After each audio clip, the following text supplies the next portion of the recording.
So we're on completely different aisles of the political spectrum. So he's like, I want to see Destiny cook you. So pick a topic and come up here. Oh, man. I don't know. So I think the easiest one's going to be the border. So I think Trump, laid it out that the Democrats opened the border up and we had this crisis. Nobody really knew what was going on. Biden refused to fix it. He tried to give like a last-minute ditch effort at the end. And Trump came in and did what he said he was going to do. Okay, so for border stuff, I think there's like two big kind of issues that I have when people talk about the border, okay? The first is that you're all racist. I'm just kidding. I just had to avoid that one. No, I had to get my woke credit out of the way. The first issue I have is I feel like, it's hard to put this into words, but it feels like sometimes the problems that people think they have are sometimes problems that other people talk about, like it brings like more awareness to a particular problem. And so sometimes it can be hard to get a gauge on like what the actual issue is. So do you have any kids? Yeah. Okay, once they hit a certain age, it's very obvious. You can tell when like you need a nap. You're just tired. They'll complain about everything. And it's like, but you need a nap, and once you wake up, you'll be fine after that. I feel like there's a lot of general anxiety in the United States for a variety of reasons. I think that the economy has like evolved like really quickly. Maybe not in the terms of like an individual lifetime, but COVID changed a lot. You had a lot of people staying at home. Earlier than that, you had like the Wall Street crash kind of like changed a lot of jobs and pensions and lives. I was working through like 2007, 2008, and I saw like all the 401k matches go away and everything. And then before that, you had like NAFTA, just like you have like a lot of stuff changing, and I think that makes a lot of people anxious. And I think that when people are looking for kind of like, where are the jobs going, or why does it feel like things are the way they are, I think that people point at different things, and I think immigration sometimes is like one of those things. The reason why the two things that I have an issue with the way that Trump talks about immigration is the first thing is, I always kind of say this is like a litmus test. If I were to tell you like 100,000 immigrants came in illegally last year, and then, maybe somebody agrees with that and say, actually the number was 1 million, well actually it was 10 million, well actually it was 100 million, like would you actually even know what the number is? And I feel like not really, because I've watched Trump when he was running in the election against Biden, this most recent one. I think he said the number initially was 10 million, and I feel like every few months he adds like 5 million to that. The last number I heard him say was 25 million, which is a lot more people. And so I'm wondering like how many people actually got in is the first one, and then the second one is... But doesn't that go to the Biden administration just allowing this to fester? Nobody really knows what the heck's going on down there. We see video of people just streaming across, a lot of people from Haiti just stuck under a bridge, 20,000 people, and then we're supposed to believe like there's not a problem? I mean, I think there is a problem, like obviously, but also like in a perfect world, like how many illegal immigrants do you think could reasonably get into the United States across the southern border? Well, I mean, I don't know, but I know that 20,000 Haitians don't just magically show up here. Like there's a boat and planes, so like where's our government that's supposed to be like handling that situation, not sticking them under a bridge? Sure. I guess what I'm trying to say is that like I feel like there's always going to be some amount of legal immigration. You're always going to be able to find some video or some, like evidence of somebody crossing illegally. But I feel like if illegal immigration was like the problem that Donald Trump sold it to everybody as, he would be doing a lot more to get people out rather than kind of, I feel like there's been a lot of empty platitudes. Like, oh, we'll give you $1,000 if you leave. And then I feel like the number wouldn't be changing all the time because it makes it feel like it's a little bit more fictitious. Like I'm just kind of like putting, not to say that there's no problem at all with it, but it feels like if we can say there was 10 million and then 25 million, it's like, well, what is the actual number? Well, I mean, I don't think it matters if 1 million we all agree we're supposed to be allowed to let in legally. If it's 2 million, 3 million, 10 million, 20 million, everybody should be outraged that this isn't what us as Americans agreed on. And why isn't Biden stopping it? Yeah, I agree with that, but I feel like there is... So what do you think? Do you think it was 2 million that came in, 3 million? I think it's hard because you have to count like one of the big ways that a lot of people came in, I'd say illegally, was through like abusing the asylum seeking process. I think the initial number, like around like 9 to 10 million, might be correct over the Biden period. How many people came to claim for asylum and then they were handed the slip, and it's colloquially referred to as like catch and release. And then a lot of those people started to not show up for court dates and stuff. I think there's definitely an issue there. But like if it was a real issue, I feel like we should tackle it like a real issue. So like some kind of comprehensive like legislative package that gives you the ability to put more judges out to kind of like make more rulings on things, rather than like this broad, he has like an EO to close the border, and supposedly there have been now absolutely zero crossings, but we haven't done anything to get supposedly the 25 million people here out, but then nobody's talking about it anymore. I don't hear anybody talking about it anymore. It's like, so was it not that big of a problem, or what am I supposed to think about that? I think it's not a problem because nobody's coming across right now because he shut it down. But I do think it's been 100 days. Hopefully they put some legislation together. Obviously it's going to be a failure if they don't, and that'll be on Republicans, right? But do you think that what about like the 25 million or whatever that are supposedly here? But Democrats were saying that wasn't a problem. Trump couldn't do it. Trump couldn't fix it. He did it, and then they just flip and start calling him racist. And so he doubles down, and now we got people getting rounded up at Home Depot. Like, it's the Democrats started this problem, allowed it to foster. Then Trump fixed it, and then they egg him on. They push his buttons, just like what happened to you on Pierce Morgan. Like, you're set up, and of course you're going to just, like, lash back out. Like, it's not a rational emotion, but you're trapped. So that's what Trump does. Same thing you did. Like, it's not practical. Well, one, Trump is the president of the United States of America, so he's got plenty of people around him. But he's still human. What? He's still human, and, like, of course, we know who he is. He's going to react and say stupid crap. Like, if you go He's human, but, like, if I was, like, in surgery and the doctor passed out because he saw my open body, I would be like, well, he's just human. It's like, well, no, he's a doctor. He should be ready to handle this job. The president of the United States, you've got a whole cabinet full of people. You've got advisors. You've got whole branches that are dedicated to helping you figure out what you should do. The issue I have is that, like, yeah, if there are 25 million people here,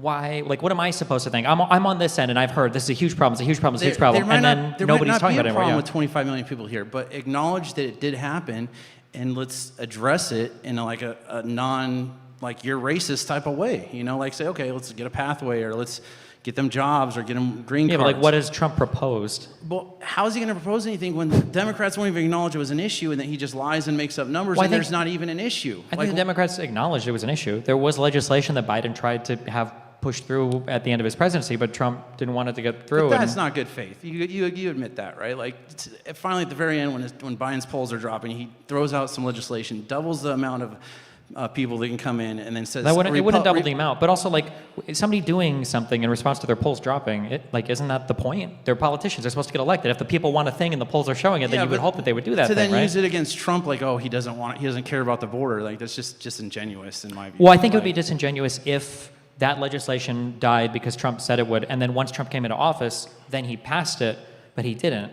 Like, my prediction is by the end of the 4-year term... He's not going to pass it because it called for almost double the numbers of what we agreed that should come in the first place. No, I don't think that's how that works. You know the numbers better. I'm not like, but tell me, so how many are we allowed in every month right now? Sure. So the, illegal immigrants, the number allowed in is 0, right? You're not supposed to have anybody. But legally, what they were going to do is they had it so that if the average, I don't even remember the numbers of this one, but I think it was like if it averaged out to over like 5,000 a day or something like that, it let them put like a moratorium to zero it out for like 2 weeks. Basically, if the numbers exceeded a certain amount, they could say no more for 2 weeks. We're allowed to like literally reject everybody. But people took that like 5,000 a day number, and they were saying like, oh, they're making it so you can have 1.5 million illegal immigrants coming in every single year now because of the new numbers. But that wasn't really. Which right now it's like 400,000 or something, right? It's allowed in, something like that. Well, I mean, it depends on how you count like illegal crossings versus like asylum seekers who are maybe abusing the process. Like, it's hard to count it exactly. But I mean, if you believe Trump, he said, like, do you believe the number has actually been 0 for the last 2 months? I mean, not 0, but I mean, that's what he says, though, right? It's just absolute 0. Do you think the crime in DC is 0? I think he's sending people back. I think he's catching them at the border and not letting them in, which I mean might be unconstitutional to your point, but not if we have a crisis. But do you think Biden wasn't enforcing the border at all? No. Well, I mean, not really. I mean, I think the Border Patrol was so overwhelmed, they were helping process people throughout the country and getting them settled and getting the kids taken care of. Like, they did lose track of 300,000 kids. Like, those kids got shuffled off to another agency. That agency couldn't track them. Border Patrol couldn't find them when they had to go do their welfare checks like a year later.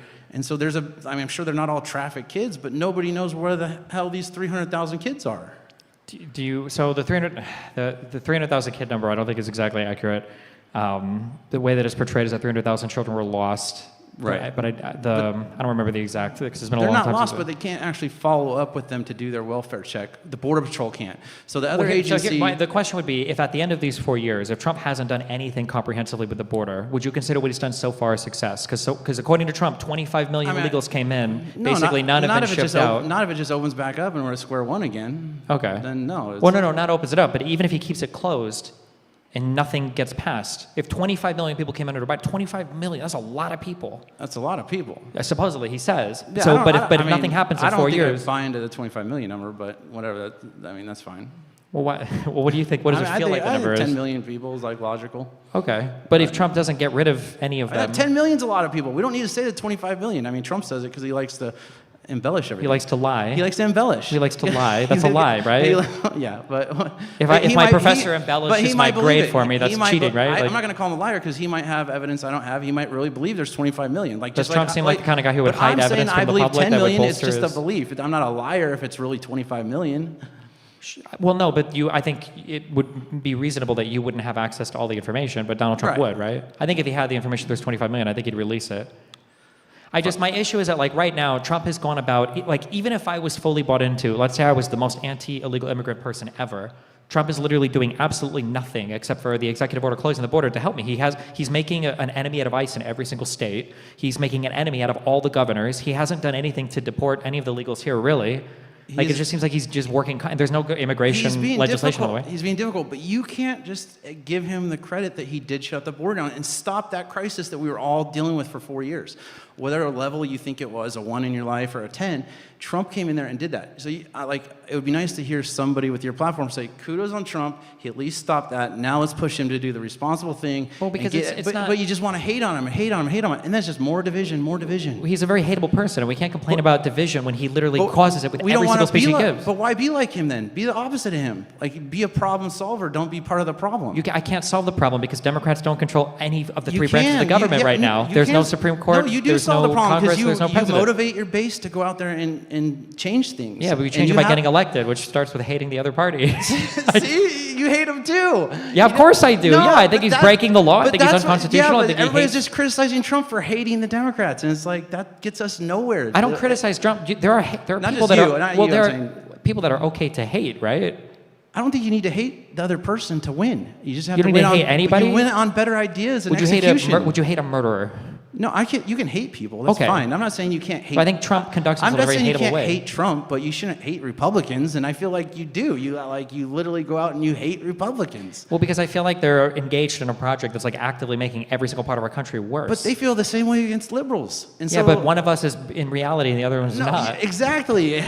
And so we both think we're in a reality. We're all in our own reality. Well, so here, my prediction is at the end of these 4 years, there will be no immigration legislation. We're not going to talk about illegals basically at all, probably for the rest of Trump's term, except for whatever he does with ICE. And then as soon as the Democrats back in, we're going to hear about the caravans again. We're going to get the videos of the bridges again. And it just doesn't feel like a real issue if nobody's really taking it seriously. You say that he stopped them coming in, and that's great. But like if somebody, shoots someone in the stomach, they slap a bandage on him. They stop the bleeding. But there's a whole problem there that he's not addressing or doing anything about. I think it's a huge issue. I think your prediction has pretty good odds, but let's deal with reality right now. So we can both agree he stopped the border.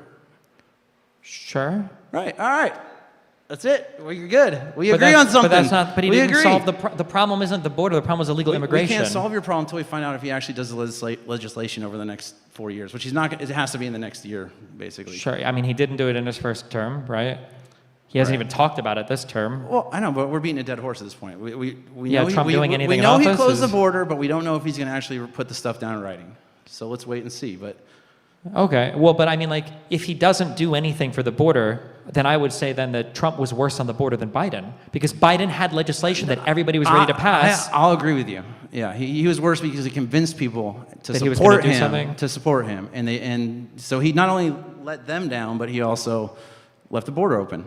So I'll agree with you. He was worse than Biden if he doesn't get the border resolved. Okay, I'm gonna agree with that. All right, man. It was nice meeting you. All right, thanks a lot.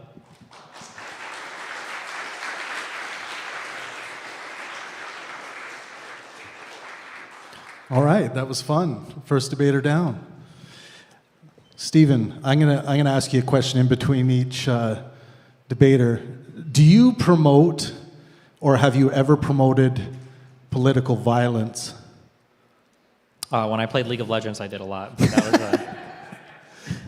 was no, I mean, like, especially somebody that does events, I don't think political violence is good. I mean, it depends, I guess, on stretching, like, what do you mean by promoting? Like, I think that there are, like, I don't like the way this question is phrased. There was a poll that went out recently, and it had to do with, like, would you support violence for political ends, or would you support political violence? And it was after the Charlie Kirk shooting, and I think liberals, I want to say, were at like 25%, and conservatives were at like 3% or something. It was really low. But like the way that you phrase that question, I think, is a little interesting, because if you ask a lot of conservatives, like, why do we have a Second Amendment? They'll say, well, that's to fight against like a tyrannical government. It's like, well, that sounds like political violence. In that case, I feel like 99% of conservatives would be in favor of it. The reality is basically close to 100% of people are in favor of political violence. It just depends on what the government is doing, right? This is why I asked the question, because everyone's, well, I see probably millions of people talking about you, saying that you promote political violence, but I agree with you. I think everyone does. It depends who we're promoting it against. I mean, I was promoting political violence against leaders of Hamas, for example, after October 7th, or around that time when I found out. So I think there are varying degrees of political violence, but I think there's a lot of misinformation out there about the things you say, and people twisting them into thinking you are, in fact, promoting political violence against those that talk about ideas that you detest.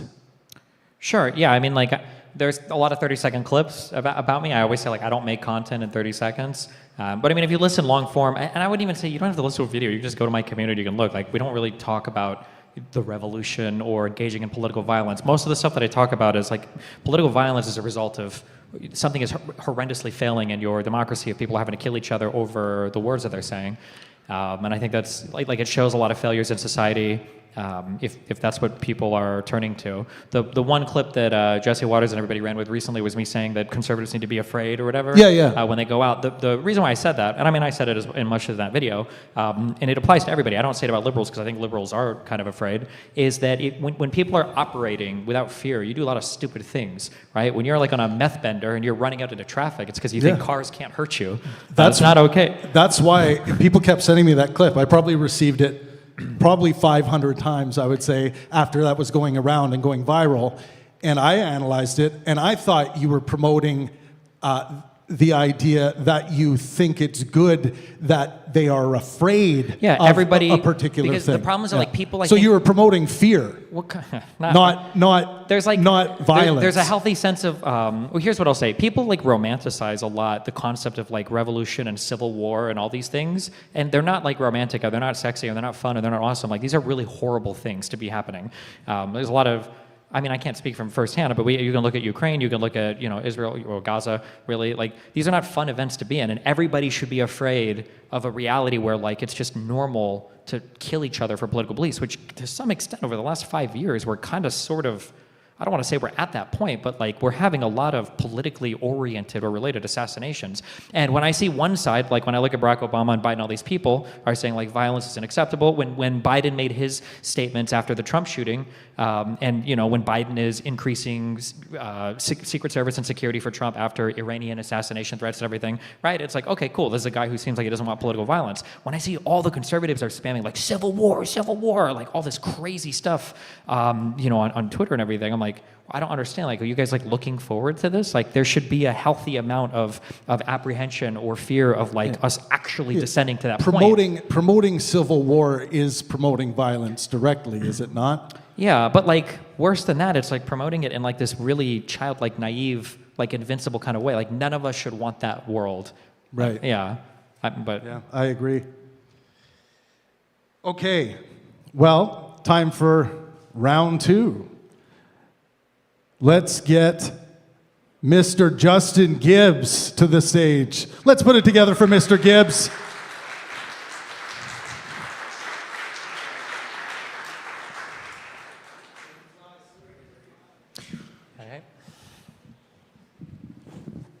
All right.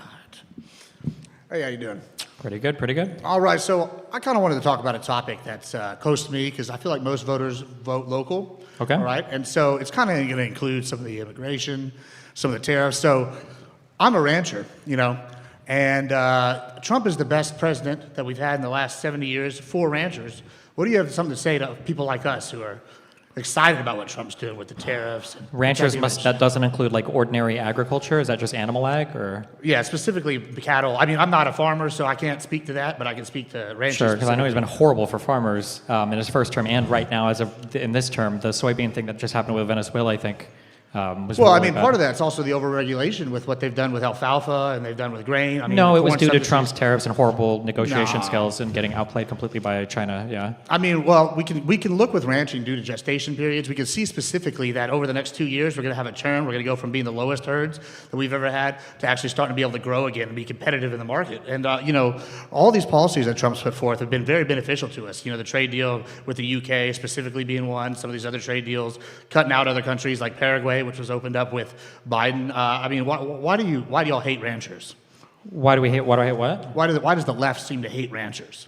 Well, I don't know if the left hates ranchers. Trump hasn't made any trade deals with any countries yet, so I don't know what trade deals you're referring to when you talk about the UK or anybody.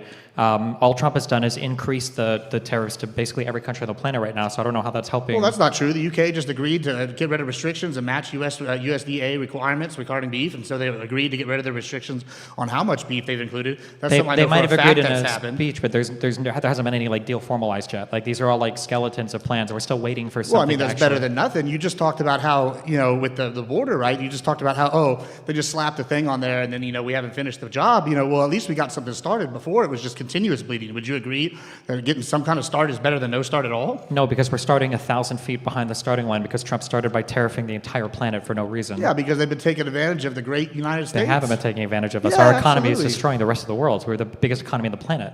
Yeah, exactly. So they should be paying for access to that. Part of the specifically. reason why we're the biggest economy on the planet is because they don't have to pay for access. We have open and free trade. Yeah, but listen, everybody wants to be a Walmart. That's great and all, but eventually Walmart has to up its cost if there's no kind of, benefits to them making money. You know what I'm saying? Like, it's Part of the capitalism. reason why everybody wants to go to Walmart, though, is because everybody can go to Walmart. As soon as you start making it restrictive and you start putting tariffs and other people start counter-tariffing you, nobody wants to go to your place. Yeah, but whenever you have to pay all these different things with Walmart specifically, right? Like, there's a reason why Walmart's closed down in certain neighborhoods due to crime and theft because it becomes not profitable. Right now, we're running with the biggest deficit we've ever run, and it's time to make some changes. And specifically with ag and ranching, we're actually seeing benefits and changes that are benefiting ranchers, especially with the border control. It's helping to stop the screwworm infestation in Mexico from coming here. If that comes to Mexico, the beef industry collapses completely because of the small herds. I mean, why would we not want this kind of security? Why wouldn't we want these trade deals to benefit Americans?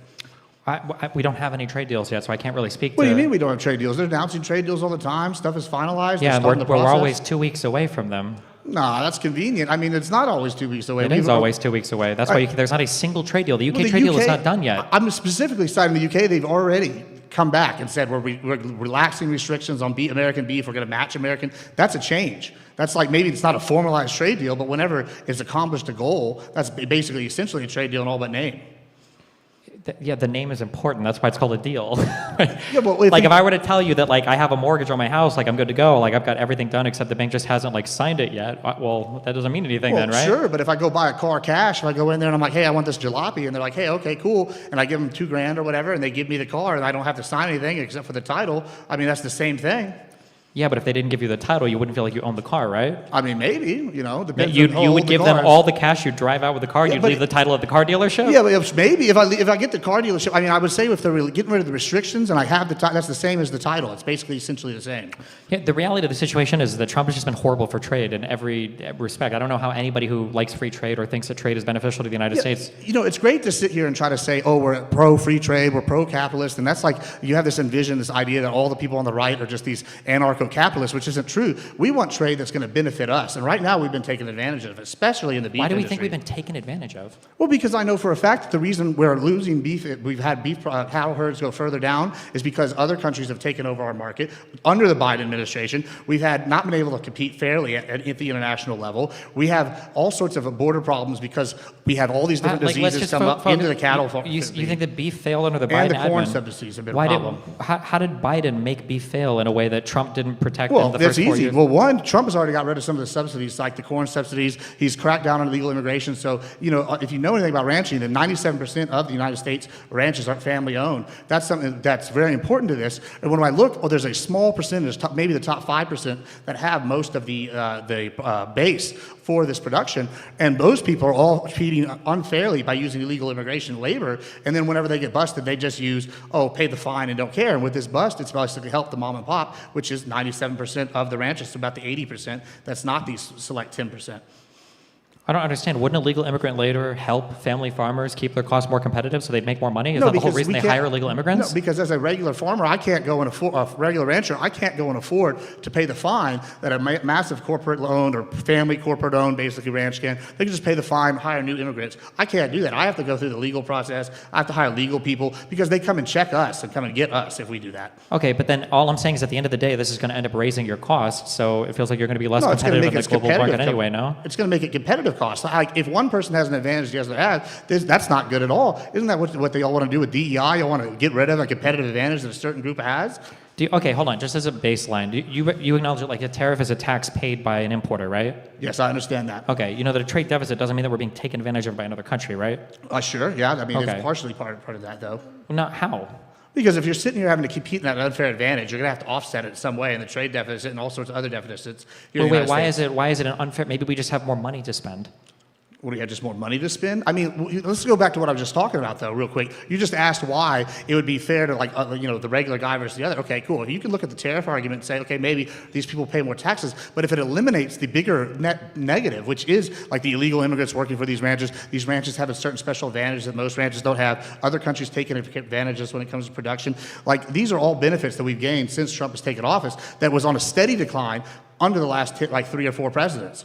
When you say other countries are taking advantage of us because they can sell us things for cheap, I think that's like a truism that's just given, but it doesn't really logically follow. Inflation is increasing again at a faster rate than it was before. Our trade deficit is exploding. Trump did absolutely nothing to bring it down. Now we're paying a whole new category of tax that we barely paid before, which is the tariffs. We're having to bail out our soybean farmers now because we just got cracked over the head with China and Venezuela. Like the idea that there's all this help coming through because he closed the border, although apparently 25 million illegals are already in here. Like, I don't see where the help is. I could give you an example, though, right? So this is kind of the, like, bait and switch that the leftist seems to like to do, right? First of all, I go, tariffs are all bad. And then I want to bring up other things like the trade deals, and you'll say, they don't happen. But when I say, I go, hey, look, the UK is now matching American standards. It's a little bit of a bait and switch because you go, they haven't taken advantage of. Then I go and look at Europe, and I go look at Australia, and I go look at, the UK, and they have all these extra standards on beef that restricts us and doesn't allow us to sell over there in their markets. They're able to import over here, and we're not able to export there. That's an unfair advantage. You could say they're not reciprocal, but we don't even have an option to go in there and sell because they're sitting here excluding us. And they're like, maybe it's technically not a tariff, but the tariff is forcing them to react and change their policies at the local level, which benefits us here. So it's kind of like, it's not a direct one-to-one comparison. I'm sure you I think if I heard that. more conversation about like these particular standards, maybe I'd be more amenable to it. But the problem is Trump speaks so broadly, and then conservatives never actually detail any of these things. Like, it's okay for different markets to have different standards for different things. That's fine, right? Sure. What was the FDA? There was some drug that they didn't approve a long time ago that was approved in Europe. I wish I could remember the name of it, but women would take it when they were pregnant and their babies were coming out like 7 arms or something. It was a bad drug that didn't get approved over here. It wasn't approved in Europe, but like there are different standards in different countries for different things sometimes. Like the idea that somebody might have a different standard for beef, and then so we can't export to that market as much, at least not all of our beef. I don't know if that's necessarily inherently exploitative. It can. There are some standards like that are set up to be exploitative. But also, if Trump wanted to negotiate these, he said it himself, we have the largest, hottest economy in the world. Why would we have to start with a global tariff and then work from there? It's because it's sending a message, and then these people come back and they make more fair deals. They get rid of the They tariffs. haven't made any deals yet, though. They've made all sorts of deals. We We've have got zero deals with deals. Panama. We got deals with the UK. We have zero deals. What are you saying? We don't have zero deals when they've been announced. We've had the prime minister. Yes, we've had announcements. He's talked. That's all Trump can do is talk. You know, the deal we did have was the U.S. Mexico-Canada trade deal from Trump. Sure. He blew that up. So we have no deals. Yeah, negative deals. So wait, so that's interesting you bring that up. Do you disagree that, like, okay, things change within a period of time? So I've heard people on the left, like yourself, sit here and advocate that this is just a massive failure that Trump came out here to. You just advocated earlier that, hey, this guy, he's a politician. He's going to adjust to what the people want. Trump's a politician. He's saying, this deal failed. Let's adjust. Let's get something new in there. Let's do something else. Now he's trying the stick instead of the carrot, and it seems to be working. It's not working, though. Inflation is increasing. Our exports and import markets are hurt right now. The treasury yields are increasing. The world economy is losing faith in the United States. Like, basically every conceivable metric we're worse off than we were before. I mean, The you budget just- is out of control. The one big beautiful bill massively. Our government is being shut down again. Like everything is failing. I don't know where all the Well, I success is coming disagree. from. Like I said, I can point specifically to the beef industry as one of the industries that is growing. And this is kind of the misnomer I think y'all are talking about. We've been a service industry nation for a while now, and it looks like we're trying to move back to more of a manufacturing and production nation. And I think this is one of the major ones. If the beef industry fails, that's a national security crisis. Like first thing that happens if you lose your food supply, and that's going to be a bad thing. Cheeseburgers are the only food supply in the No, United I mean States? you act like that's funny. That's a good one though. But here's the thing: like I used to be able to go get a thing of fajitas, some skirt steak, a couple pounds of it, 99 cents a pound. Now it's $14 a pound, right? And that's crazy and it's bad, and that's due to exactly because of the Biden era policies under soy, the Biden era policies under alfalfa, the Biden era policies under corn. All these subsidies made people switch, and all of a sudden now we didn't have feed, herds shrunk. We had these unfair deals with these other countries, and now hey, if we have this screwworm infestation and have a porous border, which we know a porous border causes infestations of these screwworms and other kind of diseases into our beef market. If we don't have this secured, it's going to be bad. And under Biden, we didn't have any of that. And under Trump, we've secured it, just like the gentleman that just went before me said, and you agreed. So, how can you say this is a net bad for some of these industries when we're in a transitionary period? Well, if we're transitioning backwards, I guess it's a net good if we're trying to regress economically and security-wise. But if you care about national security, Trump has been worse on national security in almost every conceivable metric. Wait, do you think going backwards into production and manufacturing is actually you think that's going backwards, I guess is what you just When said? people speak derogatorily about service-type economies and then they want to step back into manufacturing, that's a regression. See, I disagree. I hear a lot of people, I guess they want to go backwards to a time where they had more money in their pocket. I hear all these people that were big union guys going, hey, I miss working at the factory, making $30 an hour. Why can't we get back to factories? I hear ranchers talk about, I remember in the 50s, which is crazy that they're talking about the 50s when they had larger herds, beef prices were way down. Even in the 90s, beef prices weren't as egregious as now, but they're still flying up, and it's because of all the bad lefty policies where they're That's fine, but overregulated. in the 1500s, if you knew the Pythagorean theorem, you were the smartest guy in your math class. Times Change. It doesn't, you can't just say what that does we that can have just, to do with anything? Because going backwards to a manufacturing economy, that might have been good 50 to 100 years ago when the entire world was doing manufacturing and was working that way. But you can't no economy. You can't give me a single example of an economy anywhere on the planet that That's regressed ludicrous. economically. That's ludicrous to argue that you were the smartest person in the room just because you knew the Pythagorean theorem has nothing to do with what we're talking about right now, which is What the is an economy that is? explosion What of is an the beef economy that's going prices. backwards from service to manufacturing? Who are you jealous of economically? Who do you think does better than the United States We economically? could be doing better. China's exploding at one of the quickest rates. They're doing a lot of manufacturing. We're seeing all What these is other China? countries. What is China trying to expand the most into, though? What does Trump complain? They steal our intellectual property. They have things like TikTok. They're expanding in green energy. They're expanding Sure, their they're relations doing with all every other those country on the things. planet. They're expanding all of their tech industry. They're not trying to do Do you more think manufacturing. do They're you trying think to do more service. Do you think tech is only service, producing tech? Right now we can't even make missiles. We can't even make phones. We're running out of the supplies to sit here and get the rare What are we earth talking? We minerals. can't make missiles. Yeah, we don't have the We tech. literally bombed Iranian Sure. nuclear plants, and they didn't even know about it until Trump went on the Yeah, that's media and with made what an we already announcement about had. it.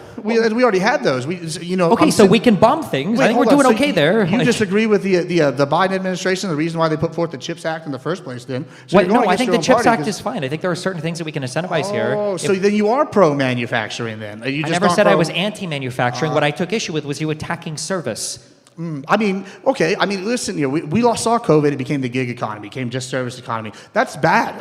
I don't know anybody that can sit here and just make a living wage off of just working Uber or Uber Eats or DoorDash or anything. Nobody can live like that. They have to do this. They have to work the regular job and they have to work one of these in the side jobs to sit here and get by. If we could return to manufacturing, people can work their 9 to 5s, 40 hours a week, and get back to only having to work 40 hours a week. You instead of having acknowledge two that jobs. those jobs are never coming back like that, right? Some Every of them time you say can. that, you're selling a lie to They're people. That only will coming never, back- ever be They're the never case ca- that you can put a door on a car and make a living wage doing that. That will never be the case again in any part of the world. How are you intending that we're going to automate, say something like ranching? There's no way you can automate ranching. What are they going to have? Farming uses more automation and advanced machinery. Do you think that people that do agriculture go out with their scythes and chop the crops? No, I think as somebody that's done agriculture my entire life, I feel like I have a pretty good idea. I don't think there's any robot that can go out there and kill snakes currently that keep my cattle from being poisoned. I don't think there's a robot right now that can go kill a mountain lion or a coyote that's eating a calf. No, I don't think there's going to be a robot that can build my fence for me currently. No, I'm sorry, there's just no way you can sit here and automate that. Maybe at a feedlot, but that's the second tier part of the production when it comes to ranching. So I can understand it. You're saying that the process of building a fence today is the same as it was 50 years ago? Yeah, absolutely. Okay, that's not my experience on any of this, but okay. The only difference is maybe we have a post hole digger so we can do it faster. Even then, that's still something that's been around 30 years. Okay, when it comes to manufacturing things, there's never going to be a world where we have like the old like the Detroits, like the car manufacturing plants, where like an ordinary person can do kind of like. What about aerospace? What about just like we were talking about chips manufacturing? Even aerospace. I mean, look, you're not. These are all like robot automated jobs. Shipbuilding. That's another one we need. China's outbeating us in shipbuilding. There's all these different industries that are definitely going to be having to be built here if we build the tariffs, and it is transitory. And you think that we're going to go back to a world where you've got people that are manually putting these things together and making a living wage doing it? We're going to be competitive with the rest of the world on this? Yeah, absolutely. In fact, I think we're going to be able to be more competitive because lately with the service economy, what do we make? We make nothing. And when you make nothing, you're worth nothing. What do you mean by you make nothing? I mean, if you're just a service industry, if you're only able to sit here, say you're a waiter at a restaurant, right? That's service industry. You would agree with that? Yeah, but Okay. like people also consider like programmers like service. I mean, Sure. Yeah, there's going to be a lot. Let's say you're a waiter at a restaurant, for example, right? The only way you have to sit here and serve that burger, that $8 burger you were talking about, is if someone's able to make the beef, to get the beef there, and then they produce it, they like manufacture it, they feed it, all this good stuff, butcher it. You have to have all these different lines in the line of production in order for the service industry to work. And what you're proposing is, let's just kill the beef industry. We don't need that going forward. We're going to sit here and just import this beef, and then, if we ever have any kind of trade problems with these people and they cut it off, suddenly now the service worker's out of job because they can't get beef for their So do you think like Microsoft is like a nothing company? I mean, you think Microsoft is a service company, or do you think they're a production company? Because they're both. What do you mean by, what do you consider production? I mean, they're building computers. Do you think they're building computers? They build Does software. Microsoft build computers? I mean, they used to. I mean, I'm not sure if they do. I'm pretty sure they have Azure. They're like servers and stuff that you can rent space out of, but this is all like service electronic stuff, and they do like software or like Amazon, AWS is all like software. Like, do you think it's like fake stuff? I mean, I guess software would be service, but I mean, just because you have that doesn't mean you don't need HP building it, or like Texas Instruments building TI-83s, or Texas Instruments building computers, or all sorts of companies. Like, is there an example of any other country on the planet that has gone back to, or whose economy that you think we should emulate, who's doing better than us, who does less service and more manufacturing? Why would we want to emulate another country when we're the world leaders? I feel like we should lead the way and go back to manufacturing. Do you see what you just said? We should lead the way and go back? Yeah, like, exactly. That doesn't because what's going on right now is not working. What was going on was we were dominating the entire world economy. We came out of COVID stronger and better than every other economy on the planet. What do you mean? Since when? I mean, it's arguably the whole reason why I think Mr. Pangburn over here brought up Hassan earlier as a joke. I mean, Hassan's always talked about multipolarity. I mean, if anything, the multipolarity people are getting stronger because we're sitting here not doing manufacturing. We're the weakest we've been in 200 years almost. Our manufacturing has increased. The output of manufacturing in the U.S. has increased, like, pretty solidly. In what industries? Like a few, like, specific ones? Well, major industries of, like, I mean, we probably don't manufacture the same things anymore, but we do, like, end-stage manufacturing better than most other countries on the planet. So but we'd rather be making, like, the widget monster than making the widgets. Well, you yourself just brought up at the beginning of this conversation the soy industry, right? The soy, how it got devastated by some of Trump's policies, okay? And then how there's having all these problems. Well, that's manufacturing that's gone backwards. You didn't seem to have a problem when something like soy was doing well, but now that ranching's doing well, now it's a problem. Why would it be a problem if they're doing well? My issue is that conservatives, for some reason, you guys view everything on the planet as like some zero-sum game where the only way to make gains is to destroy some other part of the economy or to destroy some other part of the world in order to have some piece of the pie for themselves. But like you can talk about these things like manufacturing is being destroyed. Why did Elon Musk start Tesla and start SpaceX? Why did he start that in the United States if our manufacturing is so horrible? And when he did start that in the U.S., it's not like he put together a whole bunch of blue-collar workers in the Uber factories to build the rockets and the cars? I can't speak to Elon Musk and why he wants to be a patriot and build jobs here in America or return us to space. I don't know all that, but I'll tell you this. When I'm sitting here seeing people sit here and complain about, the soy industry collapsing, or I'm seeing other industries popped up, like the corn industry propped up by subsidies, while, the beef industry languishes and rots on the vine, I sit here and go back to what I said in the beginning.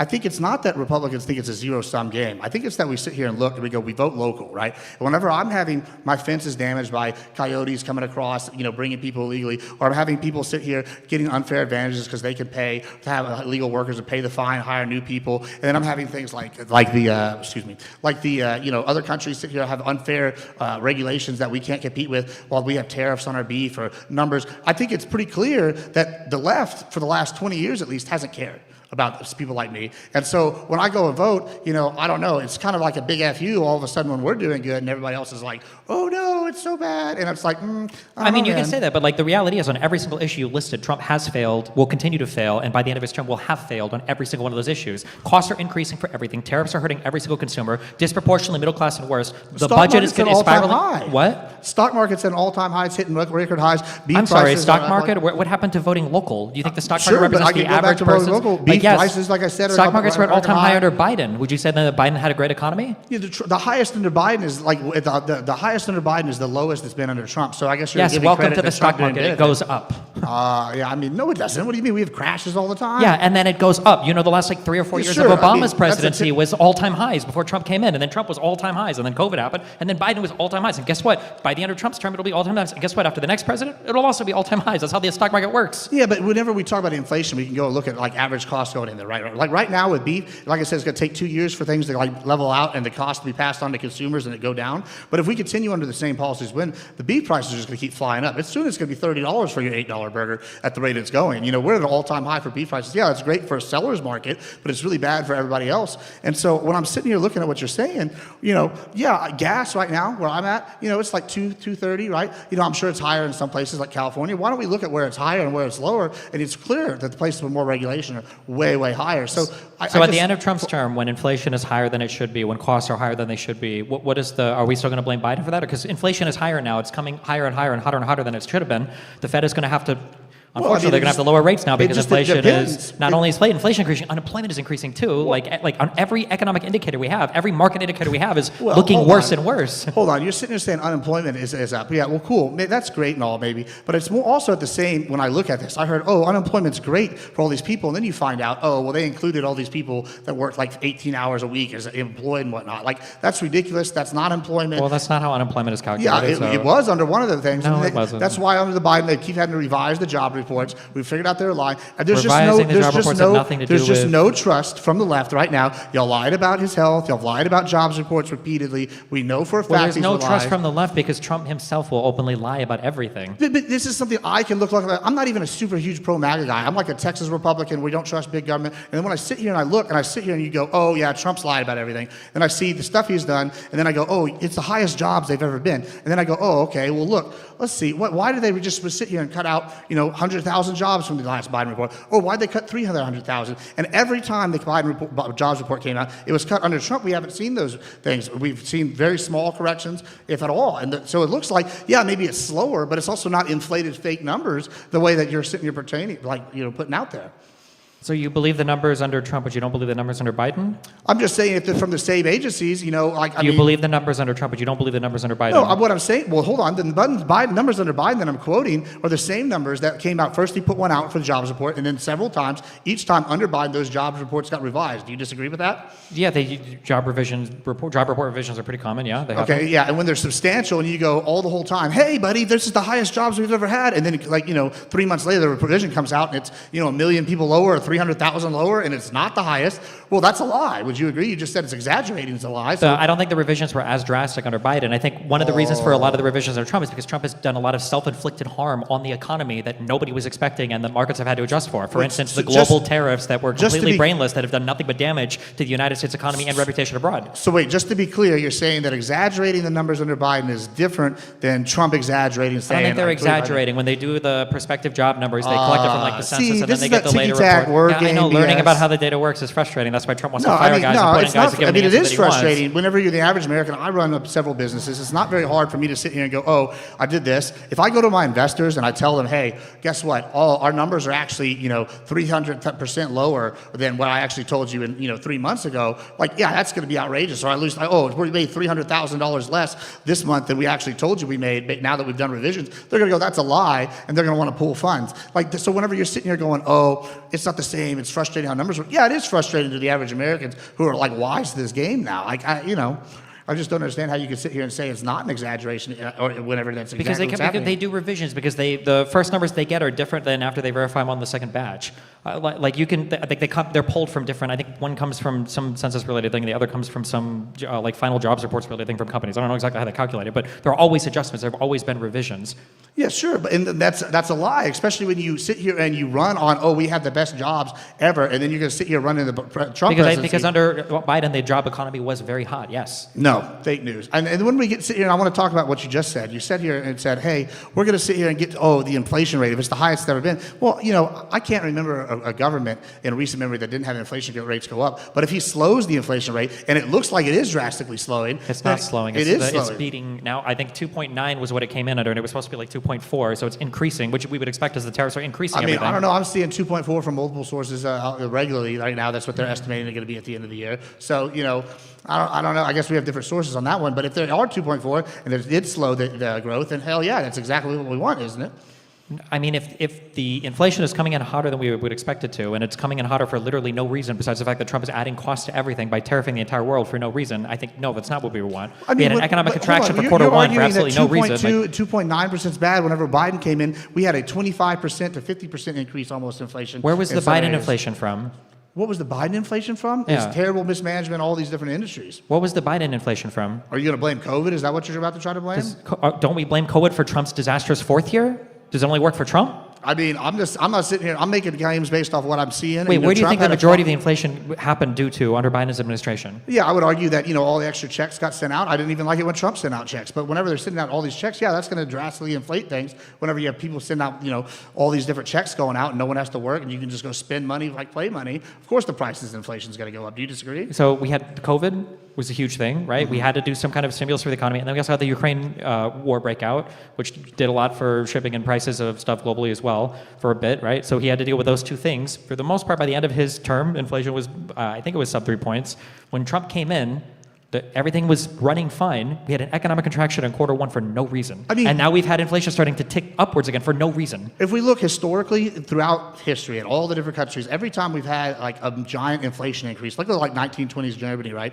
Or even Venezuela now, what do? They do stimulus packages and they kept sending out tons of extra cash, all these stimulus bonuses, all this money. And they flood the market. And all of a sudden, about a year later, 6 months later, suddenly that money's not worth anything because inflation's through the roof. That's exactly what happened under Biden. And, really? Trump Under Biden, the USD wasn't worth anything? Yeah, it's gone way down. Are you disagreeing that the U.S. dollar? The only thing that was damaging faith in the U.S. dollar was Trump's crazy tariff plan. No, that's not true. It's absolutely. The U.S. dollar has been on the decline for like 15, 20 years. Absolutely not. You can see USD to Euro comparison. Like Trump has been destroying the USD with his insane. That's not true at all. I just don't know where you're getting your information. You can look at the Treasury yields increasing because other people, Japan and Canada, were possibly looking at offloading U.S. Treasuries. You can look at the fact that you want to talk about a deficit or increasing U.S. dollars again. Trump's first term, all he did were tax cuts. He didn't pair it with any spending cuts. Massive deficits. Look at the one big beautiful bill. Massive deficits. All Trump does is print money like crazy. For no reason too. He did it for no reason. There's no crisis right now for these 4 years. No, I disagree. I think the economy is in a great shape and getting better, especially when I look at things like luxury goods. So do you support deficit spending? Do I support what? Do you support massive deficit spending to increase the economy? It depends, not generally. It depends on what? If it's a Republican or a Democrat in office? I mean, sure, I guess, but not really. No, it depends on it. Like, for example, I'll give you one that I'm not a huge fan of. I don't like Trump's gun laws as a Texan, right? So I'm not just to sit here die hard. I'm going to die on the hill. I think the big beautiful bill. I'm sure that's what you want to be referring to. I think that was too much. I'm not a huge fan of that. So no, I'm not going to sit here and die on that hill for some of these things. However, I do think whenever he's sitting here and he's sitting here accomplishing things in multiple industries that are improving things for us, I think maybe we should give him a chance. We've done things one way for the last, 16 of the last 20 years, have been done one way. And now, we're getting a change and it's benefiting some people that haven't been benefiting for a while. And all of a sudden, that's a problem. And that's kind of what I keep coming back to you. You're saying it's a zero-sum game on our side. When I'm saying it looks like it's a zero-sum game on your side because y'all hate seeing anybody else win. When you say try something different over the past 20, 30 years, what I've seen is Republicans destroying the economy, Democrats coming in and having to try to rebuild, and then Republicans coming in and trying to... Wait, well, how come did the general public, every time they're polled, say they trust the Republicans more with the economy than Democrats? Because the general republic is... so we're just better at marketing in that case? Yeah, conservatives, all they do is market. It's like when they've invested... So, what they do is market, then that should be who are in charge of the economy. What did Obama come in after? He came in after the 2007-2008 housing crisis. Was that the Democrats' fault? No, that was a deregulation thing. That was a repeal of Glass-Steagall. That was a repeal of all the mortgage regulations. That was a Republican-run drive-up, right? Where did all the massive spending come from under Bush? It was for foreign wars. What did Biden come in under? He came under the horrible COVID mismanagement, Trump having no leadership or guidance over the country.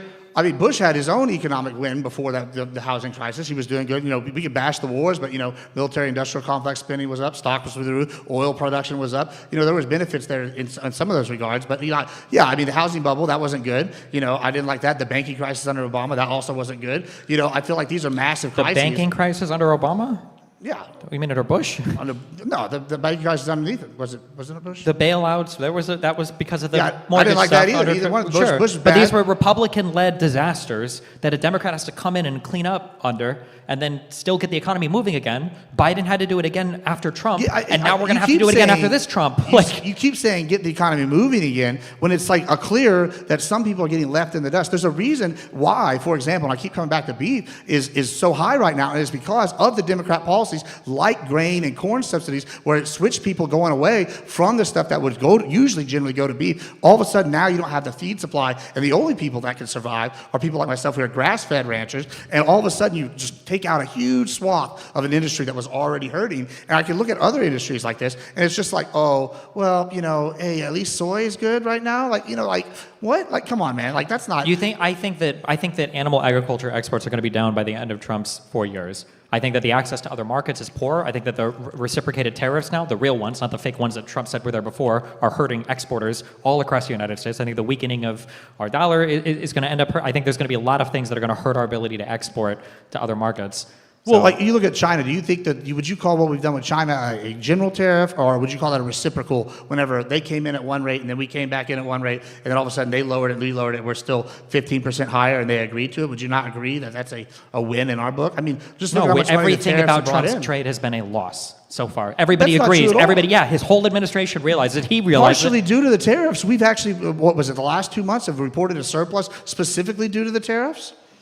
I mean, do you not agree that's a good thing? Aren't happy that the government's getting a surplus? You're saying that it's a good thing that we've taxed Americans more on imports? We're not taxing Americans. We're taxing the overseas people. I thought we agreed early that a tariff is an import tax. Yeah, and we're incentivizing production here at home. Instead of having to import foreign When Donald beef- Trump said he could shoot somebody on 5th Street or whatever, and his audience will support him, I maybe would have believed that. If Donald Trump would have said, I could find a way to tax working and middle-class Americans more, and they'll believe me, and they'll champion it, I would have never believed that. I can't believe people are defending the concept of raising money via what is honestly like a Democrat dream of having like a type of like an import tax, right? Like, oh my God, we're going to tariff everybody and make all but it's sorts of money not this an way. import. It's not even that big of a dollar amount that he's raising compared to all the other money he's lost via the insane tax cuts on the one big beautiful bill. So it's not even a wash with all of his other horrible fiscal do policies. you disagree that by like taxing foreign products such as like foreign beef or foreign manufactured goods, whatever those may be, that it's not going to incentivize people to buy those goods locally, as opposed because you're saying, oh, it's a tax. Well, it's going to incentivize local people to build and produce and expand their operations, and that's going to allow them to have more production here. So, it incentivizes local production, but at the cost of local consumers. It means that you're also going to have in the short term, in the long term, it's going to be better off because why would you assume that in the long term we can outcompete every single economy in the world on every single does it type cost of money good? to ship stuff from one country to another? Yeah, absolutely. If we cut that out because it's produced right here in America,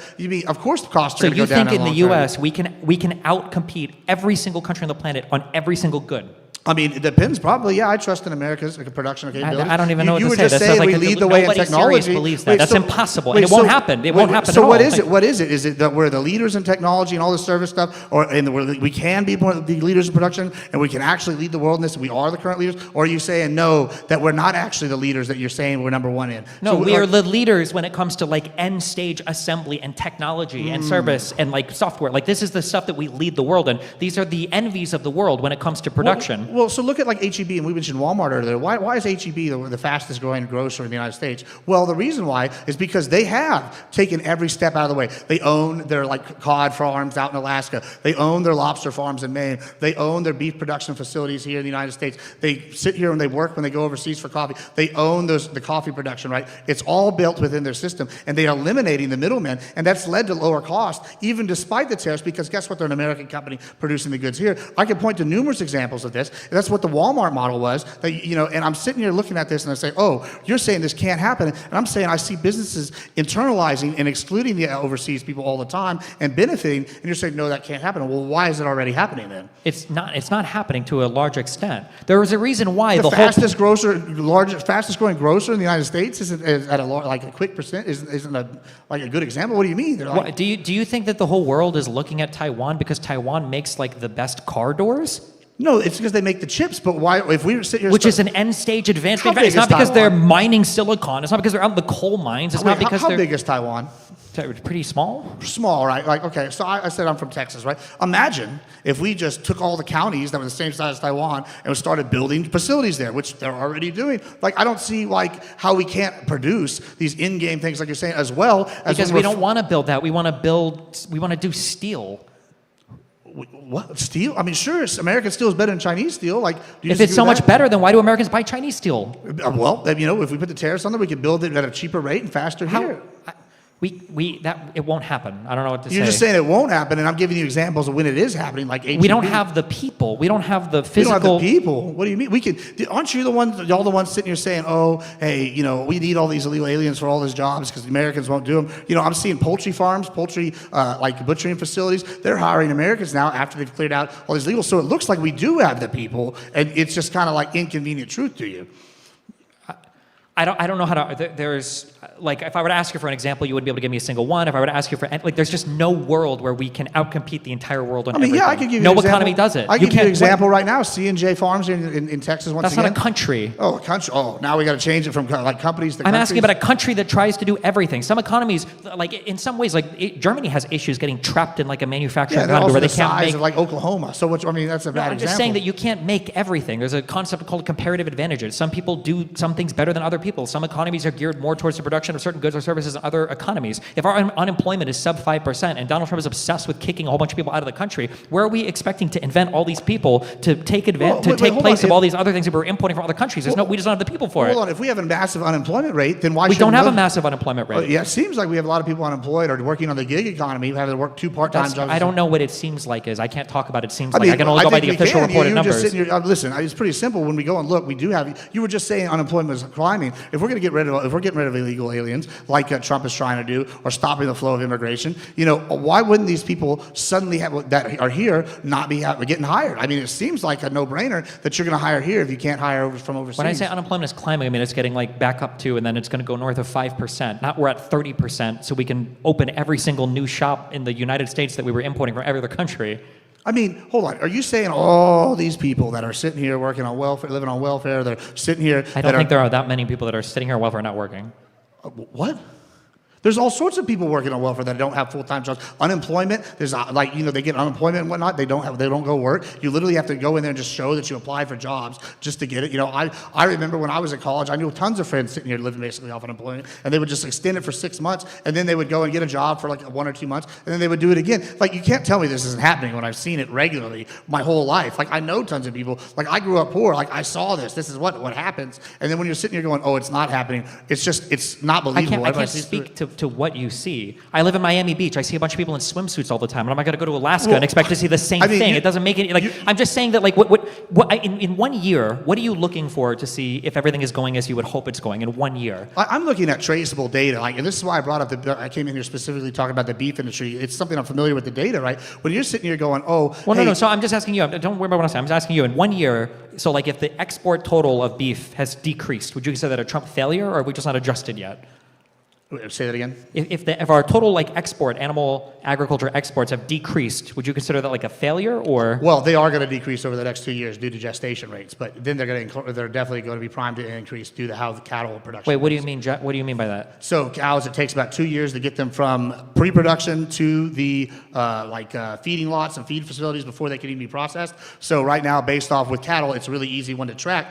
I can sit here and track based off where cows are in their production cycle nationwide. I can tell you within their reproduction cycle at what exact Wait, year. you're telling me that in cow manufacturing, they don't stagger the gestation? All of them gestated the same cycle?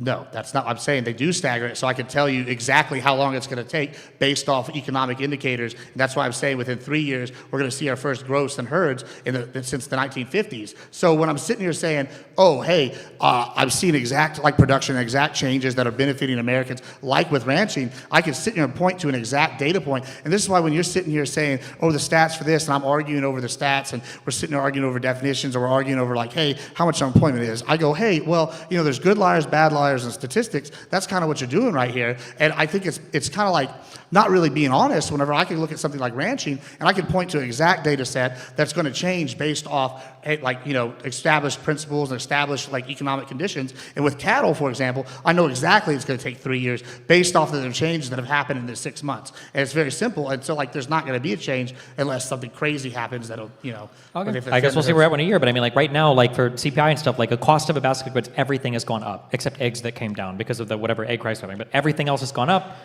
in terms of average costs. Like housing prices are still going up, cost of education is still going up. Now we're paying import taxes on everything we get from other countries. Maybe in a year, the cow gestation will save us because of all the beef agriculture, maybe. But it just looks like every indicator right now is bad. We're always 2 weeks away from any actual trade deal from other countries, even though we keep saying things. And now we're having to spend a bunch of money on soybean farmers because Venezuela and China are screwing us because we don't know how to manage any of our trade policy. Let me just ask you this, because you keep saying we're 2 weeks away from trade. If, say, no trade deal signed, but they suddenly match our standards, is that not a net benefit? It should be like enunciated in a trade deal. I don't know if I would consider that a benefit because it could change at any time. Okay, so wait, hold on. Like every country has the right to govern themselves, right? Kind of. It depends on what you mean by that. So, like, I mean, whoever's in charge of the country, whether it's a dictator, whether it's a democracy, whether it's a republic, whether it's whatever, somebody have a governing body that makes the rules, right?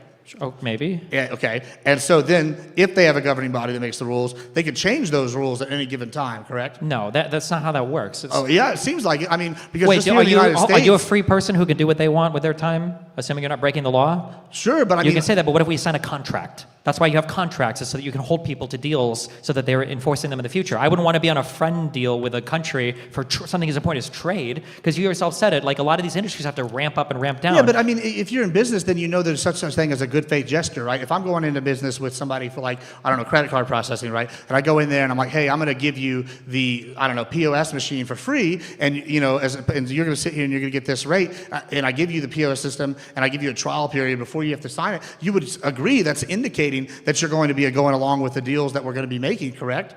You would never sign a contract on or you would never operate on good faith like that. I think you would always want something in writing. But this is but international also, America has diplomacy, no more though. good Like, faith. this is different. Well, no, if you want to talk about diplomacy, America's lost all good faith with the tariff war. We destroyed that. No. These countries have been taking advantage for a while. They haven't been taking advantage of us. Yes, they are. You're sitting here, we're acting like, okay, they absolutely have. Whenever they have standards that exclude us from a market, how do you think that's not taking advantage of us? I thought you just said countries have the right to regulate their own country Well, and that's my decide what they point. want to import or export. You're sitting here saying that, oh, hey, there have to be a contract. At least when I see somebody put in an office in another country and they're sitting here trying to make strides and change regulations at the local level. If you think that there are unfair things like that, why didn't Trump just go out and negotiate that? I mean, that's what he's doing. No, that's not what he's doing. He tariffed how everybody. long do you think a deal takes to make? They take months at Apparently a time. a lot longer than Trump thought, because he said we'd have 100 deals in 100 days, and so far we have 0. I mean, it seems like a lot of these people have been coming and dealing with him. To me, I don't know. Doesn't seem like that to me. Again, we're past 100 days and we have 0 deals. Where are all of the trade deals? They're nowhere. They're all over the place. They're we got nowhere. Panama, we got the UK, we got the EU They're deal not going materialized yet. We have to mute. Like, there we are got tariffs. the tariffs. China are higher than they've ever been, while theirs are like equal to what they were before. They're not equal to what they were before. We have a surplus from the tariffs as well. We don't have a surplus. We're still in a massive economic no, we don't deficit. have Or a surplus. fiscal deficit. Just checking in, guys. Yeah, we have about 5 minutes left there, Mr. Gibbs. Hey, there you go. Beef, Sorry, I had to. Is there anything you wanted to touch on with Destiny for maybe 5 more minutes? No, I mean, I did want to say I thought this was kind of interesting. Y'all were just talking about the political violence thing, and I was making sure I brought my helmet and checked out upstairs before I came out here. But I think that I'm glad you said that. Honestly, I think that it has motivated people on the conservative side to go out and talk, and I encourage you to do more of these debates. I will give you much credit for going and talking to people, because I know that it's a lot of people will just comment and they don't want to put their money where their mouth is. I mean, do you think that the heightened environment overall is going to be something that continues, or do you think that these recent violent activities are going to be a shock thing that are going to make people go away? I think it'll continue until President Trump tells everybody to calm down. Do you think that people will even listen to him? I mean, I don't. He got everybody to ignore the Epstein files. I think he'll get everybody to tone the violence down if he wanted to, yeah. But I think he likes it. I think conservatives kind of enjoy the environment. They enjoy them. I mean, I don't think so. Every time I've ever heard someone do something on the conservative side, say a conservative guy kills somebody, everybody on the conservative side, yeah, that was terrible. Put him in the meat chipper, the wood chipper, right? I've never heard anybody sitting there glorifying, except for maybe I don't know, the Klan or somebody, which is not representative. Well, I mean, if of it's the one whole. of theirs, they memory hole it and they never talk about it. If it's a left-wing person, then of course they, go crazy about it. What do you mean? They talk about the Timothy McVeigh all the time and say how terrible he was. This is decades ago, right? Sure. What was the one? Was it Abbott who pardoned the guy who killed the? Was it a BLM protester? I think like you had Trump pardoning all the J6ers. He thought that violence was epic. You had. The January 6th one seems kind of controversial now with all the FBI stuff coming out. But I mean, like. Well, nothing came out, to be clear. I mean, sure, that's fair. We can argue about that later. But I'm saying, like, specifically, whenever I'm looking and I talk about this ticky-tack word game BS, I just saw the other day that, the Pulse Club nightclub shooter is considered a right-wing violence. And I'm just like, this guy represents the right wing, I don't know about that one. I feel like there's been a dishonest framing, and I don't think that Trump coming out and saying everybody needs to calm down is actually going to do anything. I think that's dishonest as well. Like they actually believe that. Well, then no one on the left saying anything shouldn't do anything either, right? If literally none of our speech matters at all, I don't understand how crazy it is that I don't understand how you can say that. You don't believe that. There's no way you believe what you just said. You don't think Donald Trump making a statement that everybody should calm down. You think that would have no impact on the environment whatsoever. I mean, maybe some. I don't think that. I think that it's going to be like kind of turned against him. It's just like whenever he was like with the Proud Boys or whatever. He's like, calm down, stand by, whatever.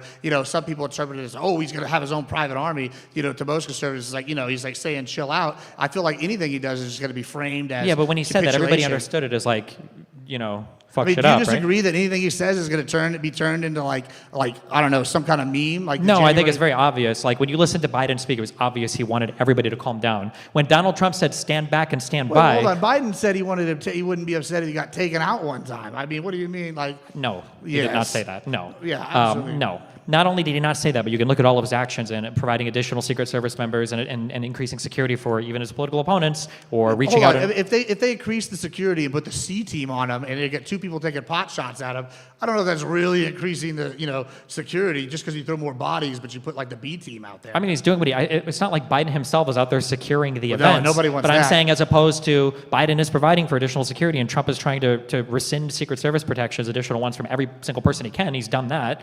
And I mean, the way that Donald Trump talks about, he went on stage after Erica and was like, well, unlike Charlie Kirk, I hate all my political opponents. It's kind of unhinged to say. Is it though? I mean, like, I feel like there's a lot of hate. Like, just coming on here, I got hate. Yeah, it comes from him. You get hate from all the people all the time. We all get hate. Like, just yeah, but there's a difference from the president saying it.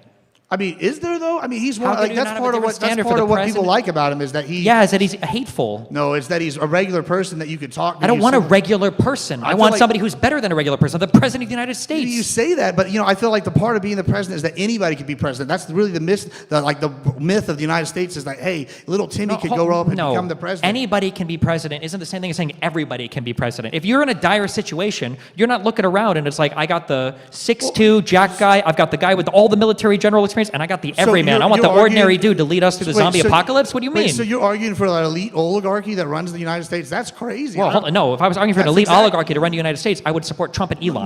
That's not what I'm arguing for. I'm saying that the president of the United States should have anybody. If it can't be anybody, then you want someone specific that you think is special or higher than the rest. Do you think a mentally retarded person should be president? Wait, say that again. Do you think a mentally retarded person should be president?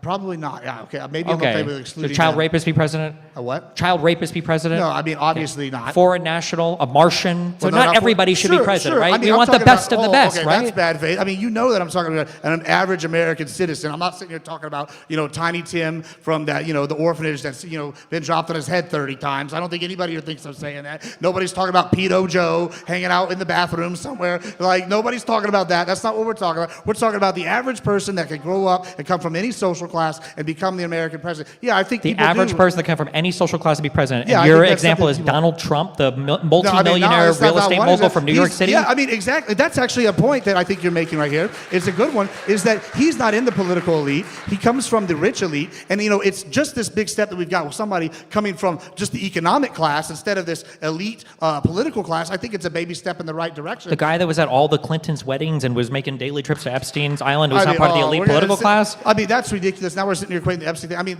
listen, if the Epstein thing matters so much, the Dems would have nailed him with it when they had all the files. But they didn't do it because they knew he didn't have anything. And just like with Jillian Maxwell said he didn't have it, none of the fucking victims have said that he's got these If we're going to problems. run with that logic, then if the Republicans had anything on Comey or Barack Obama related to the FBI hunt, then they would have released it in 2016 to 2020. They tried, but the little dim operatives that were already working, they've sit here and stopped them at every turn. We've seen that even just now. He's not cleared out all these people that are There's working still a against him. deep state. There's still how deep does the state go? I don't know about how there's a deep state. Those are your words, not mine. But I'm thinking that Those are not my words. Those are Trump's words. Those are the words of the Republican administration for the past 10 years. We could call it a deep state, but you and I both know that there's always people at each side in trenches whenever they get in charge, and those people that are form holdovers from other administrations are working against them. If that's a deep state, so be it. But you can't deny that there are people that are in power right now that are working against his agenda when he pushed stuff forward. Yeah, I would argue that it's taken him a while to get rid of some of those people, get people in place so that we can do some research on this stuff.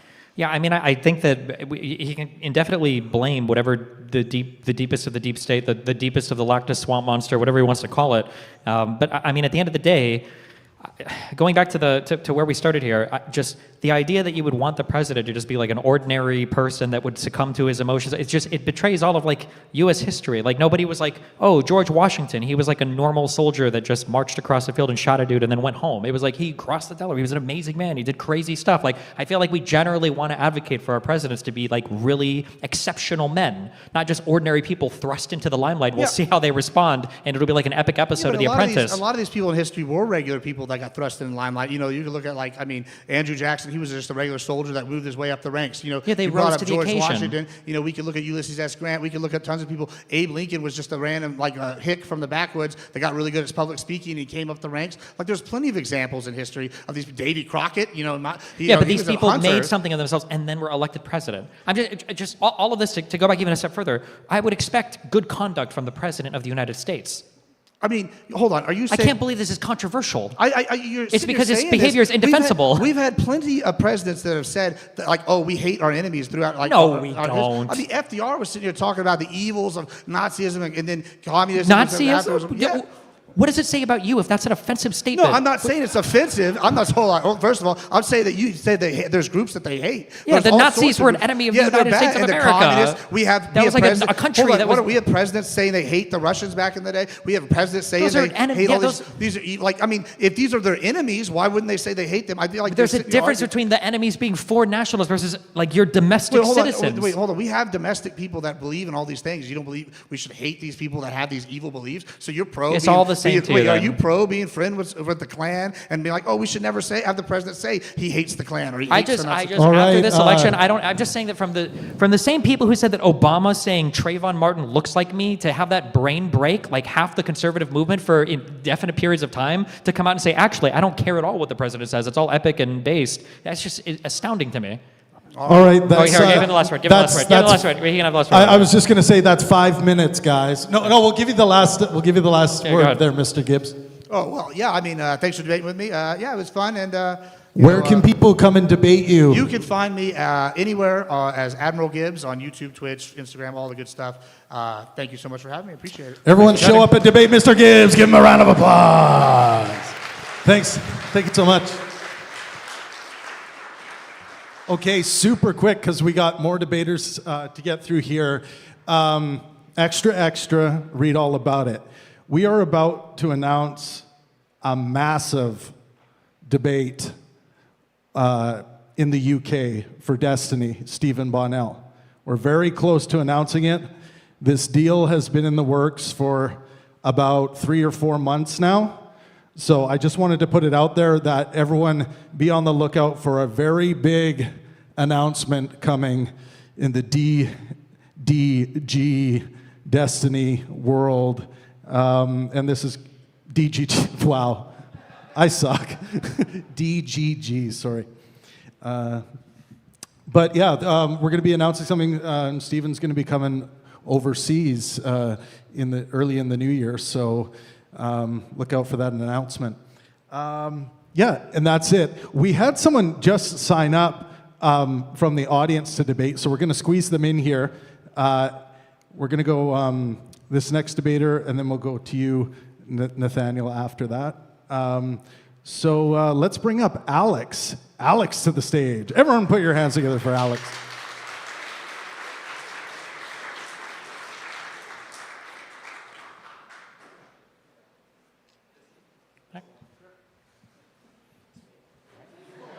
Oh no, shake his hand. You walk by him.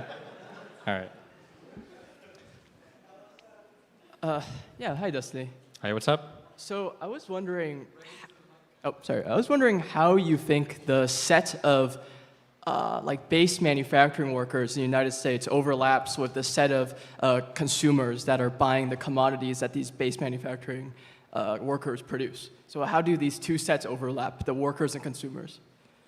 My guess is they overlap probably very broadly, but it probably depends on like the specific, like if you break out like different types of consumption, then it might like, change. Let's say like textiles, clothing, electronics. I would actually disagree. I would say that they overlap very little because America kind of operates off of finance capital where the U.S. dollar is the reserve currency. American markets are stable, so the world kind of invests in U.S. markets, and we just sort of do magic with that money. Also R&D, like you say, like top-level manufacturing R&D and that sort of thing. So I would say that most of the workers that do the base manufacturing actually are outsourced and offshore, like say in China or something, right? Oh, okay. So sorry. So I thought you meant for domestic labor. No, but no. For international, I would probably agree. Like the I'm super guessing it, but I would probably agree that like the majority of like the people that do base level manufacturing in China are probably not consuming the majority of their output. I would probably agree with that. Yeah. Would you agree that the majority of the consumers in the United States are consuming commodities produced by Chinese workers? I don't know. Everything's made in China. I'm sure it's a big chunk. I don't know if it's a majority, but I'm sure it's a big chunk. Yeah. Okay. So I think this is a pretty easy thing to agree on. So labor is a commodity, right? So when how do you say this? When labor is automated or outsourced, the price of labor decreases, wages stagnate, and wages for base manufacturing jobs have stagnated. The jobs are disappearing, right? So this industry is kind internationally or no, in the United States specifically because we outsource it. Sure. Yeah. Okay. And your argument, well, I've heard your argument to this, which is that higher level knowledge work will eventually come and replace all this base level manufacturing, and that's how the economy grows, right? Kind of, although in a more qualified conversation, we would have to be more careful, right? Because there's going to be a level of specificity to the training to where it's not strictly replacing it. What really happens is there's going to be some class of worker that's going to be left behind, and then some new class of worker is going to emerge and then take on higher productivity labor, right? Like so in the wake of NAFTA and everything, that's kind of what we saw was a shift away from more like blue collar, base level manufacturing to like higher educated stuff. Right. And on paper, the numbers are like replacing them cleanly, but in actuality, there's a group of workers that are kind of being abandoned by a newer economy, right? Right. Sure, yeah. But would you argue that the group of workers being abandoned is actually quite small because they eventually adapt and they learn the new trade, etc. Like the majority of the United States economy is not based around base level manufacturing anymore. That's the point I'm trying to make. Yeah, probably, but like if we're having a serious conversation about it, that might not matter that much because like so like gains that you make on consumer purchases. Like overall increased access to like cheaper stuff from Walmart might be a thing that marginally improves everybody's life on a small amount, but there might be like a focused group of people that are severely damaged, right? So even if everybody across the country is making small gains, if they look to like Detroit and they're like, oh geez, this place has been like obliterated by the decreased consumption, it like on a psychological level that might outweigh an overall like an aggregate gain that shows up on paper, if that makes sense. Right. Okay. Sorry, can I look at my notes for a second? Yeah, sure. I just want to comment on like when I don't know what you were expecting or how much you watch my content when you come on to have this conversation, but when I'm arguing with conservatives or MAGA people, my statements are like pretty, I don't want to say hyperbolic, but they're maybe a little bit one-dimensional when I'm fighting against some of these points. One of the reasons why I hate a lot of the conservative takes on economics so much, though, is because I think that there are really valuable discussions that can happen when it comes to the structure of the economy, but we never, ever, ever have those conversations because we're so busy arguing the most hyperbolic things in the world. So what you're talking about right now about like certain workers being displaced by certain types of jobs being exported, certain supply chains being exported, and certain consumers gaining while there's like focused damage on the economy, I think that's a really valuable conversation to have that we don't have. But like when the other side, like what was argued earlier, is saying, well, actually, we can just manufacture every single thing in the United States and it'll be perfect. It's like, okay, well, this is not No, like absolutely not. yeah. I But so would- yeah, I agree that there. Yeah. Sorry. So I think no, we should not go back to base level manufacturing. That it's like going to the past. That the past doesn't exist anymore. That it's harkening back to, I mean, labor was strong then, but it's harkening back to a past that shouldn't exist when it's automated, right? Why would you mine the coal when the robot mines the coal? Sure. Okay. So my question for you is, so shareholders constantly need the derivative of profit to be positive, right? It needs delta profit needs to be positive. So there's constant growth in growth, right? So what happens when the consumers, as top-level knowledge jobs are being automated by large language models, et cetera? You see massive layoffs at all tech companies for software. I work in software, and it's become like 10 times harder to find a job ever since the large language model stuff happened. Okay, so when those jobs become automated, how do you keep the shareholders happy by keeping the delta profit positive? I mean, I think right now the answer is just we don't know.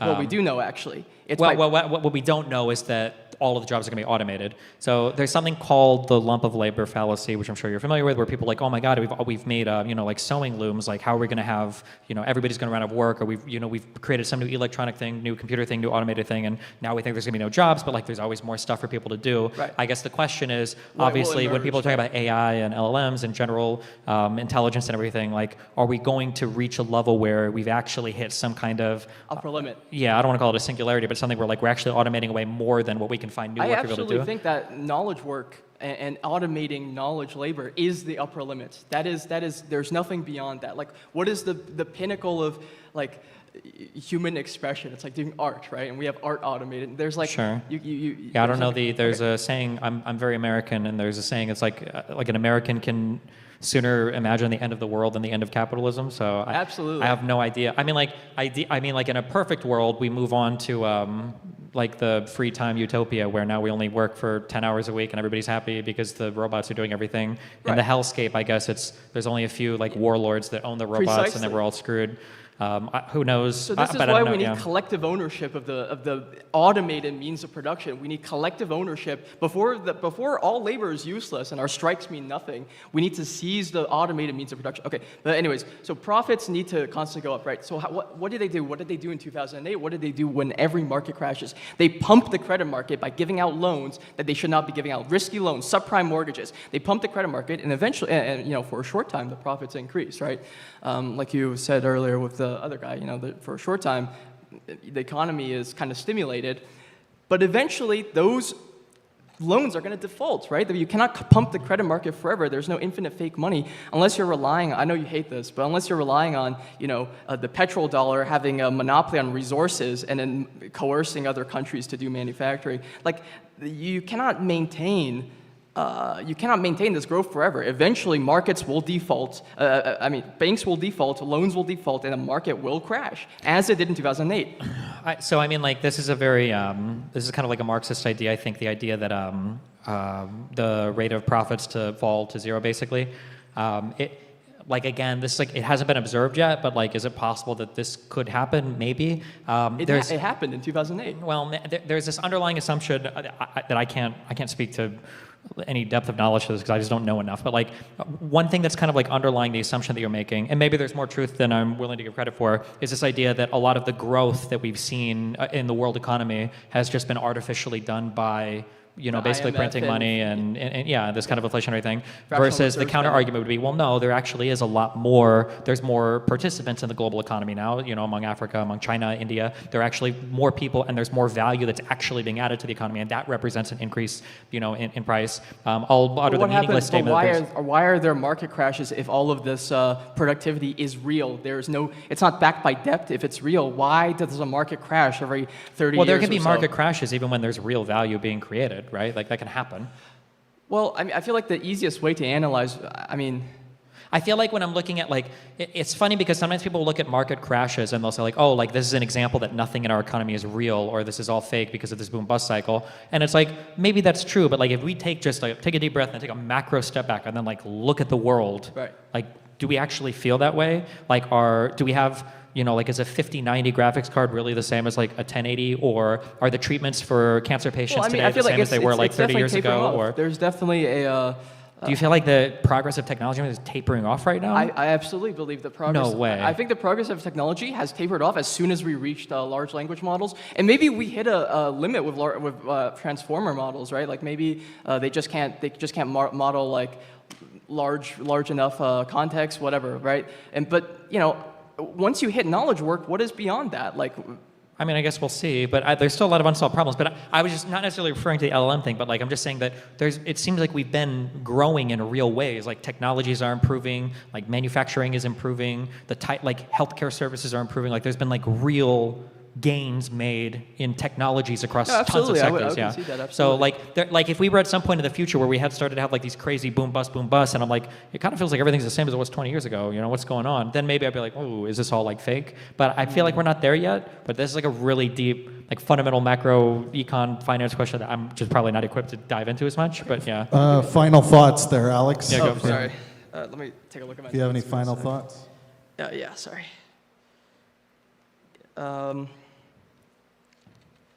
So yeah, I just wanted to say, right, like I feel like Trump is definitely doing a Weimar Republic type answer to the to the collapse of the economy. It's fascism. I mean, outright, it's the merger of corporate and state power. With Musk and government, all these big tech companies merging. It's state power as an arm of corporate power in order to and maintain monopolies, brutalize workers, brutalize unions. And massive militarization to conquer external markets, to redivide, all the imperial reserves like Ukraine, etc. He nationalized Intel, like it's disgusting stuff. I agree with you on that. But I think that he's sort of the accelerationist answer, whereas liberals are trying to right a sinking ship that's sinking and it's going to sink. It's collapse. Yeah, I just don't know how good we are at predicting macro trends. Okay. Like I think even way back in Marx's time, he thought that the entire world would slowly be shifting to a socialist model. Lenin thought that all of Europe. And it did. Well, the no. The USSR mode of production was absolutely socialist. I mean, maybe, but it also it failed hardcore compared to. I mean, like the capitalist mode of production, right? No, absolutely not. They competed fiercely for 70 years, and then Gorbachev came in and liberalized and opened the economy to Western pillagers, and then they installed Yeltsin, a fucking drunk, and then they installed Yeltsin, a fucking drunk, who sold the country out, privatized everything, sold it to 3 oligarchs. Yeltsin was right after the collapse, right? Yeltsin was the cause of the collapse. Gorbachev installed Yeltsin, and then Yeltsin, raised the Russian Federation flag, privatized all industry. Yeah, but are you saying that I'm sorry, just check. Gorbachev was like right prior to the collapse, right? Gorbachev was a harbinger. Are we saying that wasn't the reason why Gorbachev was installing kind of like more open market stuff was because of the current faltering of the Soviet Union's economy? The Brezhnev era in the 1970s did hit a sort of plateau, right? But the Brezhnev era in the in the late 1960s and early 70s was on a massive path of growth. How it seems like when I look at one of the best arguments I feel in favor of like the capitalist mode of production is despite like looking at Trump trying to do the damage it can now, it seems pretty robust. I feel like universally, globally, the capitalist mode of production is pretty robust. I feel like the socialist mode of production is not as robust. I think that once China gains enough surplus capital to be free of the United States for oil, via deals with Russia and food, via deals with Africa and the Belt and Road program, I think that manufacturing in China is going to become far more expensive, and I think that's an issue. Okay, we'll see. Okay, cool. I appreciate it. All right, Alex, thank you so much. All right, and we are going to go straight in to our next debater. Nathaniel Bruffett, you're up. Nathaniel Bruffett is back with us. He joined us in Houston, and he's back for more. We have a limited amount of time, so go straight for the jugular there. Jesus. All right. Word choice, please. All right, what's up, Destiny? So there is multiple anti-Trump claims that you made in your Owen Schroyer debate that I want to debate you on. Now, for all of these claims, I want a charitable interpretation. So interrupt me if you think I'm not being charitable. All right, so the first... Wait, did you DM me recently about this? Wait, what? Did you DM me recently about this? I did not, no. Oh, I didn't DM you. All right.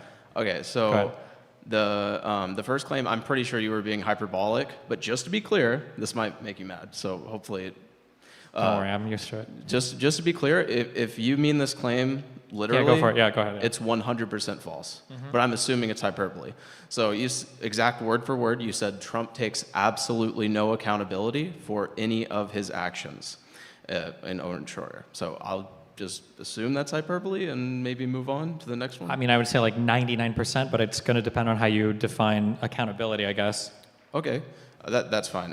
If you say 99% though, notice how if we take your claim literally, it's not going to translate to 99%. That would be, you used a universal quantifier. You said Sure, for but any of his humans, when they actions. speak, every time they say always or never, they don't really usually mean 100% or 0%, right? Yeah, that's fine. That's why I want to be charitable. So it doesn't seem like we disagree there. Okay.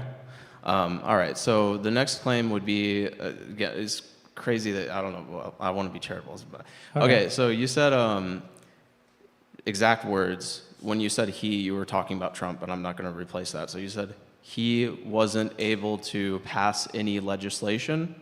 He wasn't able to do anything about the ACA.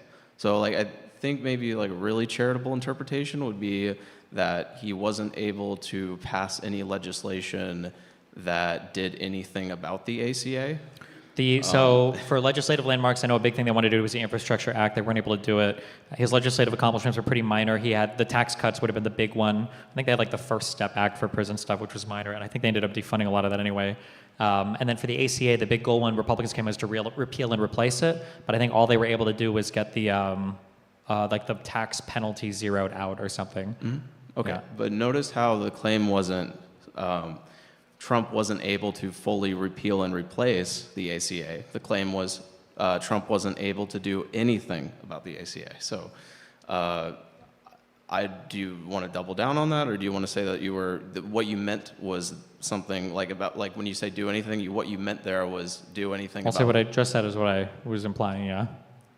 Okay, so all right, so you don't think that, well, just to be clear, do you think he was able to do anything as far as... I think his presidency was a legislative failure, was an utter legislative failure, and I think they didn't accomplish their goals with the ACA. They didn't accomplish... Okay, so the claim that they didn't accomplish their goals, like that's fine. Sure. But I just want to make sure that we don't disagree on the claim that Trump wasn't able to do anything about the ACA, because he did do something about the ACA. He did indeed do something about it, yes. He did do... Okay, all right. Okay.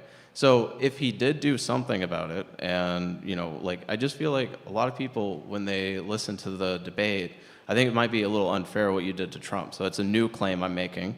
The thing is that I think most people, or maybe not most people, but definitely a lot of people that listen to the debate, if they hear you say something like, he wasn't able to pass any legislation, he wasn't able to do anything about the ACA, I'm worried that if I'm talking to someone like that, they're going to tell me like, oh yeah, Destiny told me that Trump wasn't able to do anything about the ACA, and they have no idea about the individual mandate thing or anything.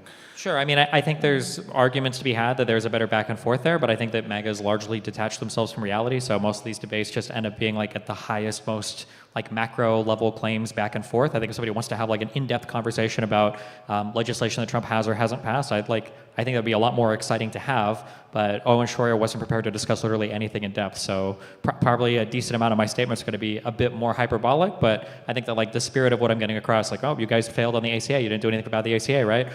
Like, no conservative's going to come back and like, well, actually, we got the penalty for that reduced to zero, because they know it was a massive failure to not repeal it. They ran on it. They talked about it for like 8 years, and then when McCain voted no, it was an actual gasp on the floor when everybody was like, oh God, like they messed that up. So this like in a vacuum, this claim is going to be more narrow. But like the conversation I just had with the last guy about like certain sectors of the economy being damaged and certain sectors of the economy doing better, like I think that'd be a better conversation to have than arguing whether or not you could transition the entire economy to a manufacturing economy. But it seems like right now the right is largely incapable of having those types of conversations. Okay. Do you think that we would maybe disagree that you were... Well, I mean, okay, that's fair enough. So another claim you made is that Trump was kind of hoping Mike Pence got killed on January 6th.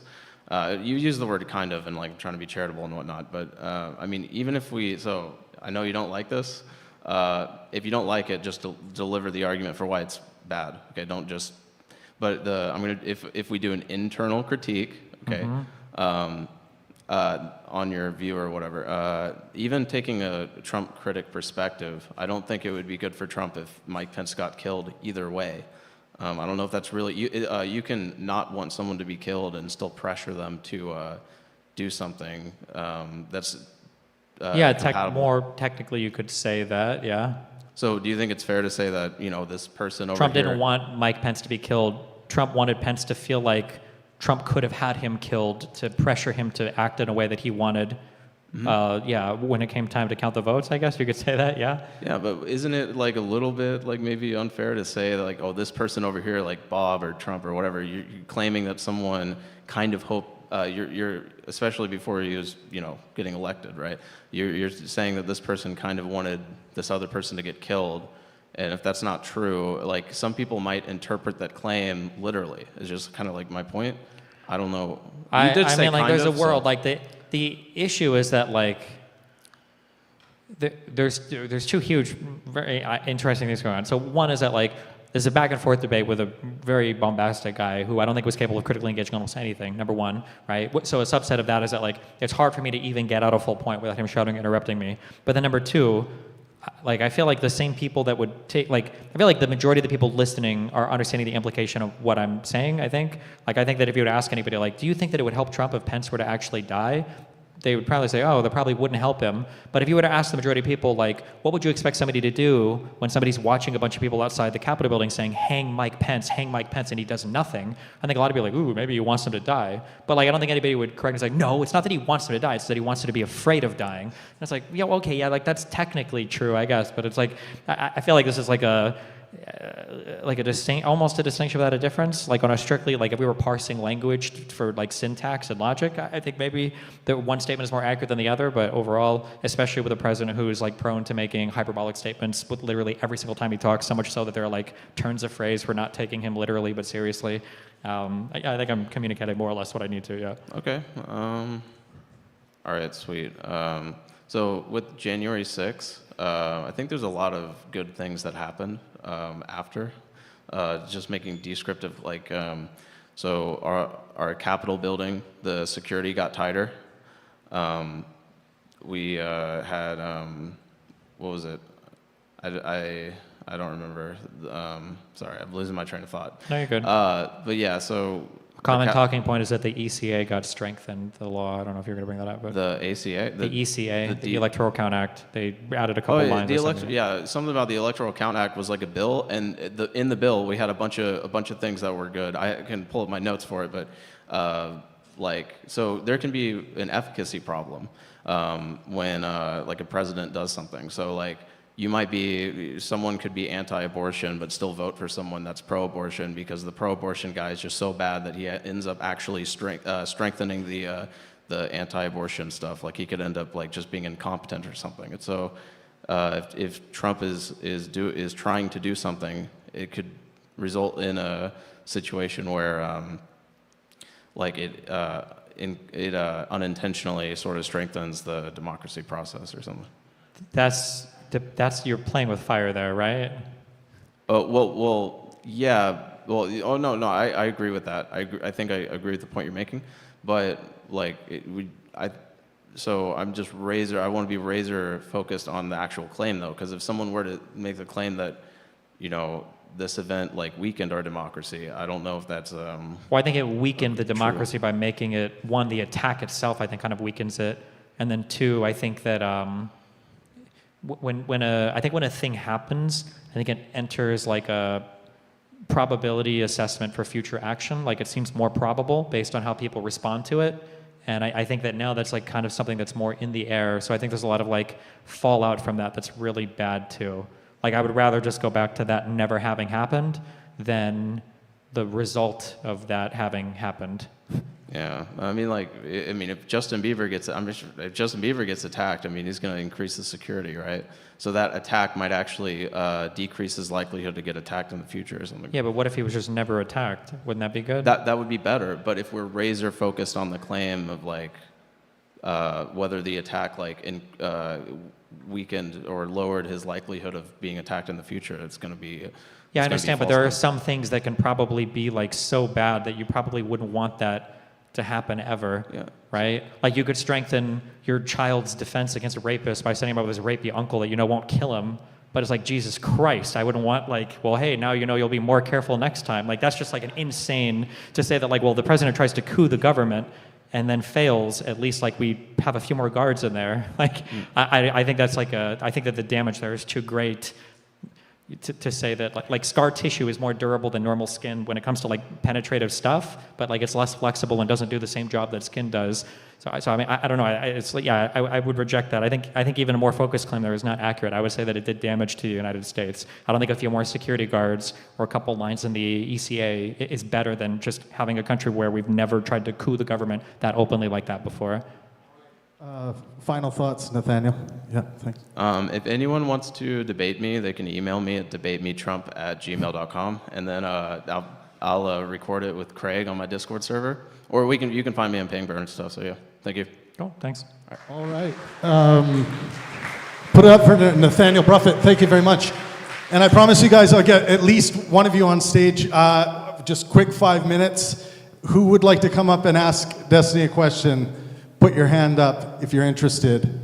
Anyone? Everyone, hands up way high. The higher, the better. Yes, you in the black top. Yes. Come on up. Let's give them a round of applause. I think you can make it up this way. Yeah. You can sneak around there. Watch the cable. I'll give you a hand. Step up. And a second. There we go. Yeah, of course. Hi. Can you get out my notes really quickly? Nice and close to the microphone, please. Thank you. Okay. My name is Arya. My question is, do you think the state of democracy is too far gone for young people like myself to even obtain a position of progressive change in the government? When you say people like me, what is the implication? Or what do you mean? Like young people or women Yeah, or? young people. No, I don't think so. I think that, we've had like a literal civil war here before. It's hard to predict sometimes the future. Like the whole environment of our economy and our media space is so multivariate that there's a world where in 1 year Trump loses the midterms and Trump gets old and goes away and we kind of like go back to normal-ish after this current political season or whatever you call this. There's another world where Trump manages to hang on enough and runs again for president in 2028 and we have another civil war because he actually does it for real. It's hard to predict, but I think that people should always be trying to push towards, participating and making things better. I think Final Fantasy Tactics just re-released as like a remaster, and there's another game I'm playing right now. I enjoy playing video games a lot, but I'm out here doing this kind of stuff because I still think that there is an America that is like worth, kind of like advocating for, and I think there's enough people that want something better, even when it comes to, MAGA people. Hillary Clinton even said that the deplorables were just half of them, so the other half are worth fighting for. But no, I think that like a lot of stuff can change, and there's a lot of like wake up moments where people can be like, this is kind of cringe and not good, and we just kind of like move on, and hopefully, the people in the future learn a lesson from it. And we kind of go from there. So yeah, I would never, until we're like actually shutting the power off and shooting each other more than we are now, I guess. I wouldn't give up all hope. I would also say as like an add-on thing too that like there's a surprising amount of power available at local levels if you're willing to invest any amount of time into it, especially if you can bring along like 2 or 3 people. There's a surprising amount of power at local levels. Yeah. The national and even the state level, depending on where you live, can be harder, but yeah. Do you think international would be even more difficult to get into, such as like diplomacy or something like that? International, so what, like ambassador positions or something? Diplomacy or ambassador, yes. I don't even know what the pathway is to that ordinarily. I imagine that's all like State Department stuff, so it's going to be federal. So it's probably relatively niche. Like I feel like all those people speak like 4 languages and have like been working in offices like that for a long time, but I don't know the pathway there. I bet that like if you email their offices and ask for recommendations, they can give you like jobs or places to work or secretary jobs to like be staffers in certain areas or something, yeah? Yeah. Do you have a personal bias? Not a personal bias, but like a personal opinion on how the United States is going. Is it more optimistic or pessimistic? I'll say it's on a razor's edge right now. We'll say 50-50. Yeah, I'm being generous, just because Travis is smiling so much over there. Let's say 50-50. All right. Well. All right, everyone, let's give her a round of applause. Thank you so much for coming up. Thank you. You can come this way. Yeah, I don't want you to trip. Okay, that concludes the debates for tonight. Well, let's first give Stephen a big round of applause. Rock and roll, man. Awesome, awesome. Now we are going to do a poster signing just at the merch table. If you guys could form a line for anyone that wants a free signed poster and to get a picture with Stephen. You can form the line, make it go this way, and do it with it or something. Everyone on YouTube, everyone else listening, we are coming to LA next, October 4th in LA this Saturday. Make sure you join us if you can get there. We'll be at San Francisco the next day. And the next day after that, we'll be in Portland. And then after that, on the 7th, we're going to be in Seattle doing the very same thing. Around 28 debaters have signed up to debate on this tour, so there's going to be a lot of content coming your guys' way. Make sure you head over and subscribe to the Pangburn YouTube channel. It just takes a second, and you're going to be able to see some awesome debates and content over on our channel. I highly suggest, if you haven't watched it yet, watch our new vaccine debate, which I am calling the greatest vaccine debate of all time. You might disagree with me, but you have to watch it to see if you disagree with me or not. But that features Professor Dave Explains, Dave Farina, Dr. Dan Wilson, Debunk the Funk, versus anti-vaxxers Steve Kirsch and Dr. Pierre Corey. And that's a very fiery debate on our channel. And also, I highly suggest checking out our most recent God debate between Alex O'Connor and Dinesh D'Souza. I highly recommend Alex O'Connor's channel, by the way. Yeah, that's it for tonight. We're going to shut the stream down and get to the poster signing. Thank you, everyone, for joining us. This has been a lot of fun. Phoenix, we love you. Good night.